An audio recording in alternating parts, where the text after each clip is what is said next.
પ્રધાનમંત્રી નરેન્દ્ર મોદીની વર્ચ્યુઅલ ઉપસ્થિતિમાં 2263 આવાસોનો લોકાર્પણ સમારોહ યોજાયો।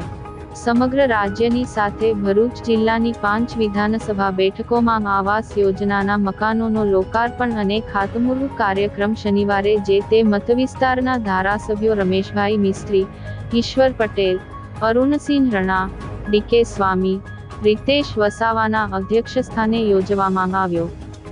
દેશના વડાપ્રધાન નરેન્દ્ર મોદી અને મુખ્યમંત્રી ભૂપેન્દ્ર પટેલની વર્ચ્યુઅલ ઉપસ્થિતિમાં ભરૂચ જિલ્લાની 5 વિધાનસભા બેઠકો પર આયોજિત કાર્યક્રમમાં 2263 લાભાર્થીઓના આવાસનું લોકાર્પણ કરાયું, જેમાં પ્રધાનમંત્રી પંડિત દીનદયાળ અને આંબેડકર આવાસ યોજનાના મકાનનો સમાવેશ થાય છે।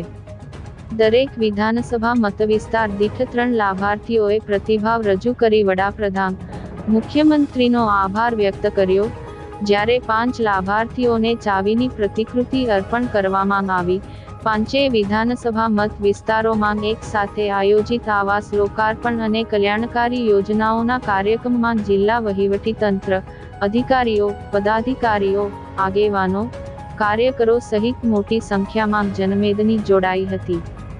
ભરૂચ વિધાનસભા મત વિસ્તારનો કાર્યક્રમ જાડેશ્વર બીએપીએસ સ્વામિનારાયણ મંદિરે ધારાસભ્ય રમેશ મિસ્ત્રીની અધ્યક્ષતામાં યોજાયો, જેમાં જિલ્લા ભાજપ પ્રમુખ મારુતિસિંહ હટોદરિયા, મહામંત્રી નિરલ પટેલ, ધર્મેશ મિસ્ત્રી, પૂર્વ ધારાસભ્ય દુષ્યંત પટેલ, પાલિકા પ્રમુખ વિભૂતિબેન યાદવ, શહેર પ્રમુખ પ્રકાશ પટેલ, હેમેન્દ્ર પ્રજાપતિ, એન.આર. ધાંધલ સહિતના ઉપસ્થિત રહ્યા।